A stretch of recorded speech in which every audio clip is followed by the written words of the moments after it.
know there are a lot of tired Gamecocks this morning, but I know they also woke up feeling like champions.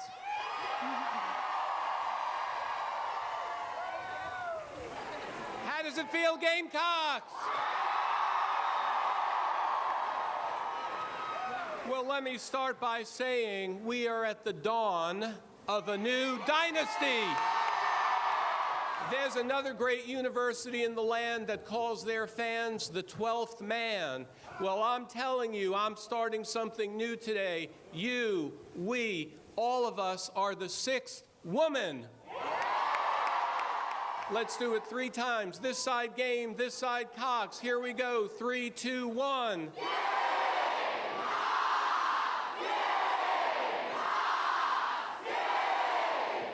Thank you, everybody. We played 6 games in the NCAAs. How many minutes is that? 240. 240. We trailed in 240 minutes for a total of 6.5 minutes. How about that? And half of those minutes, we had a double-digit lead.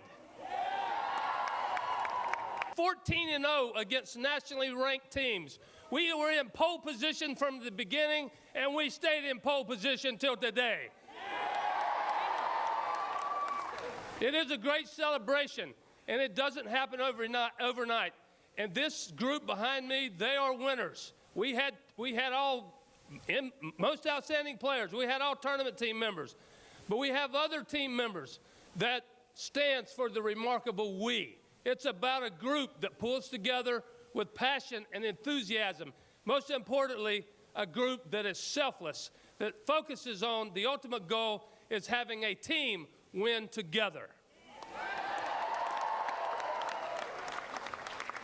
We all gather here because of what? Because we won a damn national championship.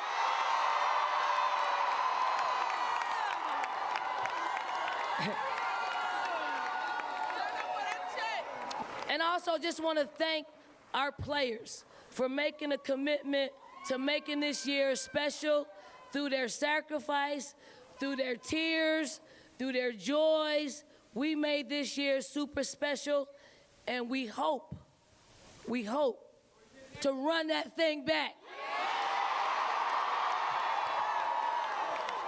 And then lastly, where's Lamont Paris? Right, Lamont, come here, Lamont.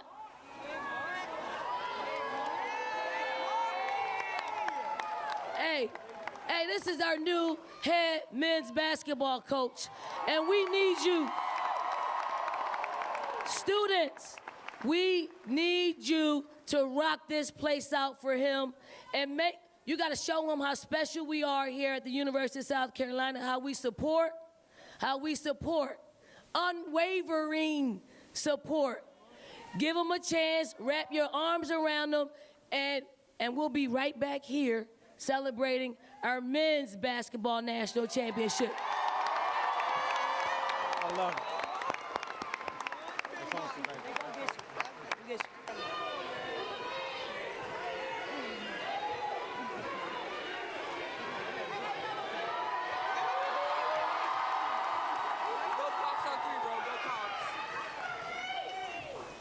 All I'm gonna say is, we lit tonight!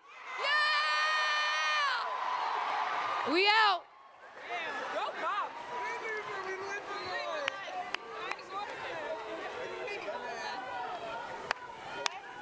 Thank you guys for coming. Thank you for your support. Go Cox.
Don't you just love going to class in the middle of a tornado warning? That's what my day was, just, going to class in the pouring rain, during a tornado warning, pushing out, national title vlogs and percussion ensemble concerts. It's been a day.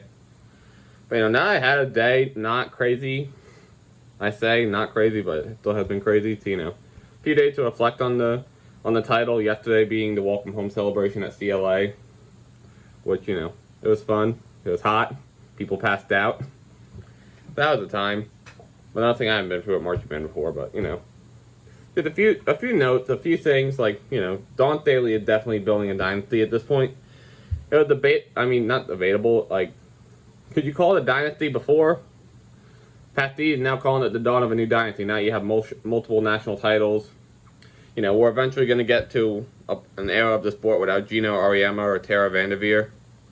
So Dawn Staley is going to be the coach with probably going to be the coach someday with the most national titles.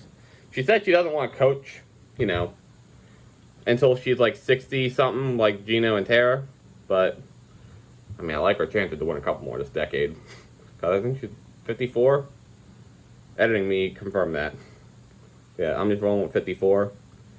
But Andrea Carter, former Tennessee player, SEC Network analyst, calling us a dynasty, saying it's our third championship now. 2020 is hard to lose. And then, we have talent that trust the process with Dawn Staley.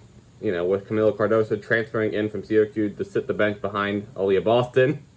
The #1 recruiting class, just all right with, playing whenever they could, just tagging along for the ride. And, a big thing that I realized is that she's approaching the Nick Saban level flex with all my recruits that won a national title. Every recruit since the 2011 class has played in the Final Four if they stayed in the program for 4 years.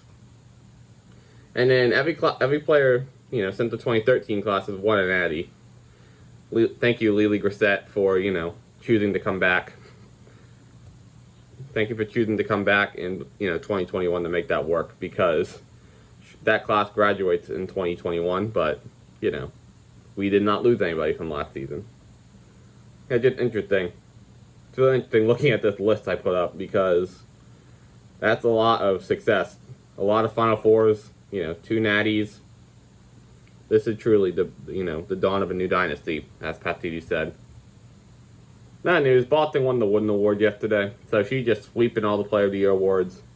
And Dawn Staley always be recruiting. Because, yesterday, she just sent out, a tweet with the new birdie in the nest, which is her welcome home commit announcement, so. Fun times ahead. Fun times ahead. Today is Wednesday, April the 6th. Yardcock's heading up to Truist Field in Charlotte to take on the 22-ranked Tar Heels. Last year getting walked off by them, and coming off of a series loss to Mizzou and 2 midweek losses to Presbyterian and Citadel. Anyone have on their bingo card Yardcock's over North Carolina, but 15-2? I don't know. We can get some momentum heading into the Georgia series. That'd be pretty sweet, but anyway, women's basketball news, because that's all the past month has been. Henny going to the draft, one of the 12 prospects invited to New York, so salute to her. Thank you for all you've done in the Garnet and Black and winning a natty, and just going off against UConn with 26 points. And, do good in the WNBA. Taria Saxton announcing today she's staying with the program for another year, taking, the senior using her COVID year to come back. And then Kiera Fletcher also using her COVID year to transfer to USC from Georgia Tech. Did not play last year. Played against us in her last game. At this point in the 2021 Sweet 16. So that'll be fun. Get her in. And, National Championship Parade next Wednesday. I got rehearsal at that time with Drumline, so I can't go unless, the band plays in it, which we did in 2019. Not 2017. But we did in 2017, so who knows? If so, that sets up for a busy week next week with that parade Wednesday and then the spring game Saturday. Not much happening here on this Wednesday, April the 7th. That's, course registration day for fall of 22. And USC couldn't do something simple enough as make sure the system's up and running. So, good job, USC. Just lucky I got on and was able to, somehow get my courses to go through this morning, because I need to make sure I get my inorganic and my PChem 2 stuff taken care of next semester. Anyways, in men's basketball news, Lamont Paris hired Kerry Rich as, I think, just special assistant to the head coach. And, it's a good hire. It's a good hire, getting the alumni back involved with this program. Played here some odd years ago. I don't know the history of our men's basketball program that much because, honestly, there isn't much. We won a couple things in the ACC. We won an SEC title in, 99 or something like that, but that's what Lamont Paris decided to do, make history, and, way to get the alumni involved, especially because, some of the fan base probably feel like we wanted BJ Mackey, although, I'm definitely happy with Paris so far, and, bringing back the alumni is another good step. Another day, another pathetic loss for Carolina baseball. I'm not going to talk about it. Instead, more basketball news.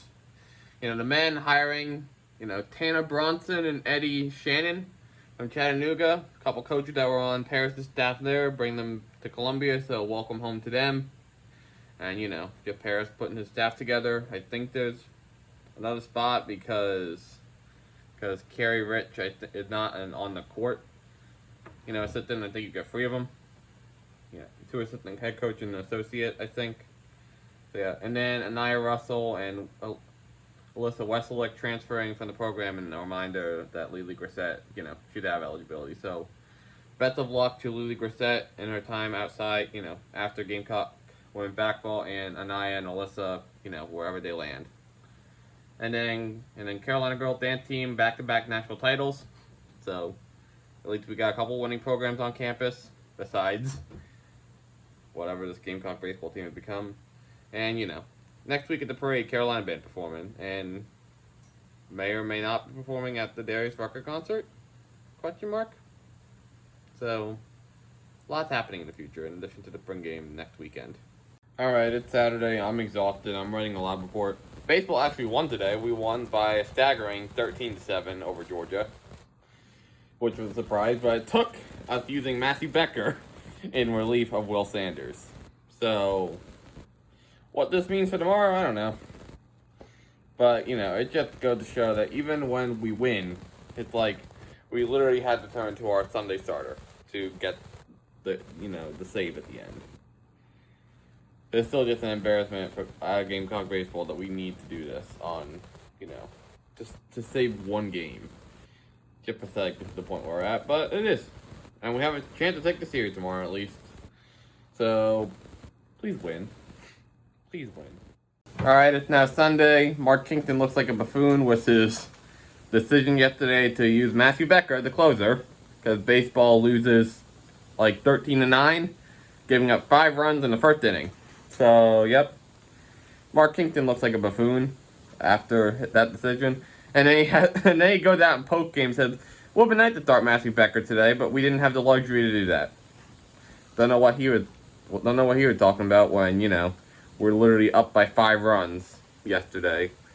And then it gets a little dicey going into the bottom of the 8th, but then we play another 5 and we're up by 7. So, I don't know what the hell he's talking about. All I know is, just, can we please just retain, move on from Mark Kingston, not retain him, move on from him. Because this is just a real loser's mentality of sacrificing today to, make sure we win one. It's just a real loser mentality. But yeah, I am sorry this vlog was only, with a bunch of rants from me after the welcome home celebration. Next week will be a bit more eventful with the parade on Wednesday and the spring game Saturday. But for now, I gotta go watch a 3-hour film and get ready to write an essay on that 3-hour film and apparently beautifully. गुमसुम सी नजर उसकी है मगर होठों पे शिकवे बड़े बात बन जाए तो बात छेड़ जरा रुक जा